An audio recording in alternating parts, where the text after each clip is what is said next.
सृष्टि बचपन से ही दिखने में सुंदर नहीं थी, लेकिन अमीर बाप की बेटी सृष्टि पर उसकी माँ जान छिड़कती। मेरी बेटी कितनी प्यारी है, भगवान सबको सृष्टि जैसी बेटी दे। सृष्टि धीरे धीरे बड़ी होती है। एक दिन सृष्टि की सहेली कहती है, तू दिखने में कितनी अजीब सी है, लेकिन मैं जानती हूँ हम सब में सबसे अच्छी शादी तो तेरी ही होगी। तेरे पापा अमीर जो है। पर बता नहीं सकते यार, दहेज तो हर कोई देता है, ये क्या ज्यादा ले जाएगी अपने पति के लिए? अरे बड़े शहर में कोठी है इसके पापा की। अरे पापा की है ना, कौन सी इसकी है?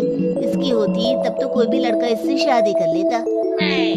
अरे पापा की मतलब पापा की है तो मेरी ही है ना? किसने कहा? अब तेरी तो तब होगी ना जब तेरा भाई ना हो। वैसे भी शादी के बाद सारी प्रॉपर्टी भाई के नाम होती है। सृष्टि समझ जाती है कि उसे किसी भी हालत में माँ बाप की सारी प्रॉपर्टी को अपने नाम करना है, लेकिन कैसे?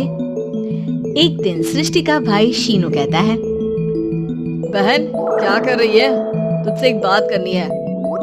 अरे हाँ करना, मैं तो तेरी बहन हूँ। बहन मेरी लाइफ में ना एक लड़की है, बहुत अच्छी है।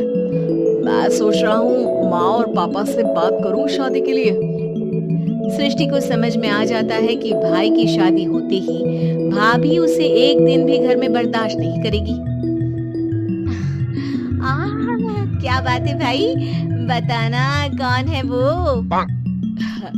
यार वो बहुत अच्छी लड़की है, पढ़ी लिखी है, मेरे साथ जॉब भी करती है। बस एक प्रॉब्लम है। प्रॉब्लम? क्या प्रॉब्लम है भाई?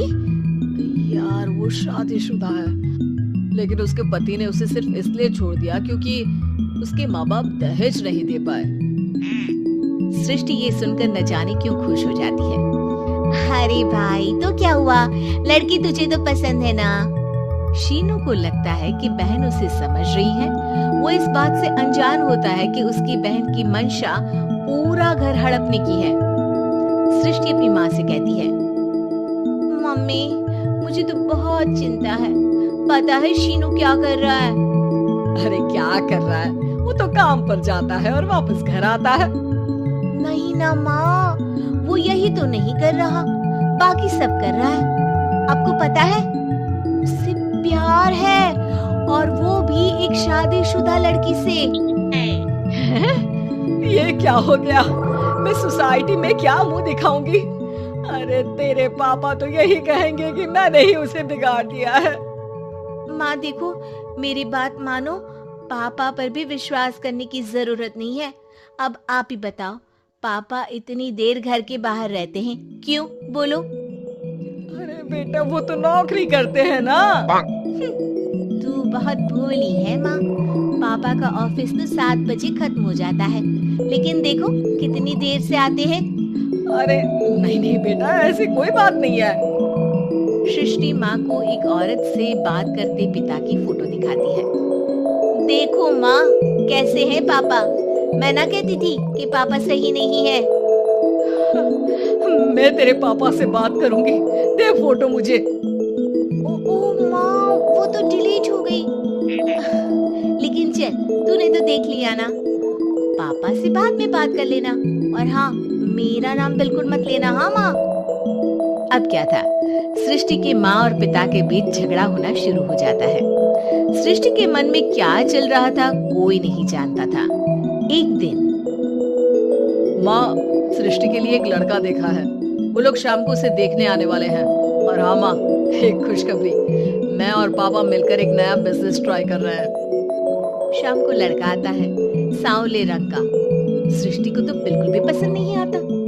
लड़की की माँ कहती है, लड़की का चेहरा तो कोई खास नहीं, लेकिन अगर मेरे बेटे को आप लोग सेटल कर दे तो मैं उसकी शादी आपकी बेटी से करवा दूं। सृष्टि को लड़का बिल्कुल पसंद नहीं था। उसे भाई पर गुस्सा आ जाता है। लड़के वालों के जाने के बाद कहती है, माँ देखा शीनू मेरे लिए कैसा लड़का लेकर आया, न दिखाने लायक न सुनने लायक, सेटल भी नहीं, वो भी हम करे। अरे माँ मैं जानती हूँ, ये मेरी शादी किसी भी घर में क्यों करवाना चाहता है? अरे कैसी बात कर रही है बहन, तूने तो देखा ना, लड़के को मैंने ही मना कर दिया तुझसे शादी के लिए। जिसने लड़का बताया था उसने उसकी बहुत तारीफ की थी।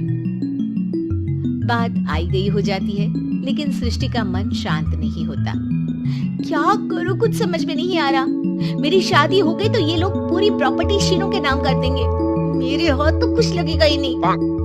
तभी सृष्टि को आइडिया आता है। वो किसी वकील को फोन करती है। जी देखिए, अगर आपके मम्मी पापा का तलाक हो जाता है तो आपके पिता की आधी प्रॉपर्टी आपकी माँ के नाम हो जाएगी, फिर उसे वो किसी को भी दे सकती है। सृष्टि अब माँ को बेटे के खिलाफ भरती है। माँ, शीनू पर नजर रखा करो। वो जिस लड़की के प्यार में है ना, वो शादीशुदा है। यहाँ आएगी, सारा पैसा, रुपया, जमीन, जायदाद सब हड़प लेगी। पापा का भी हाल तुमसे छुपा नहीं है। ऐसा ना हो कि मैं और आप एक दिन सड़क पर भीख मांगे। हे भगवान, मैं तो जीते जी मर जाऊंगी अगर ऐसा हो गया तो। ऐसा हो गया नहीं माँ, ऐसा ही होगा। अभी समय है, आगे का सोच लो।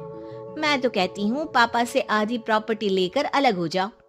पापा की आधी प्रॉपर्टी भी हम लोगों को अगर मिल जाती है ना, तो अगले 7 जन्म सफल समझो।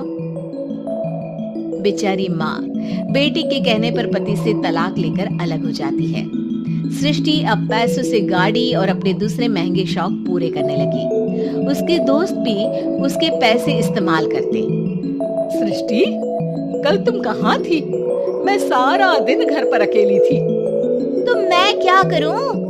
मैंने ठेका तो नहीं लिया है ना तुम्हें संभालने का। माँ को सृष्टि से ये उम्मीद नहीं थी। वो बैठकर रोने लगती है। वहीं उसका पति यानी कि सृष्टि के पिता आ जाते हैं। मैं जानता था कि तुम्हारा यही हाल होगा, तो आपने मुझे रोका क्यों नहीं? मैं रोकता तो तुम रुकती क्या? सृष्टि के कहने पर तुमने मुझ पर अपने बेटे पर शक किया, लेकिन तुम ये भूल गई कि कैसे हम दोनों ने मिलकर जीवन में इतना सब खड़ा किया। माँ पति के गले लग जाती है। मुझे माफ कर दीजिए, मैंने आपकी कमाई का एक बड़ा हिस्सा गवा दिया। कोई बात नहीं, तुम साथ हो तो मैं ऐसी 7 प्रॉपर्टी खड़ी कर दूंगा। तभी वहाँ सृष्टि आ जाती है रोते हुए। माँ, मयंक ने मुझे छोड़ दिया। वो बोल रहा था जब तक मेरे पास पैसे थे तब तक ही वो मेरे साथ था। पापा, माँ, मुझे माफ कर दीजिए।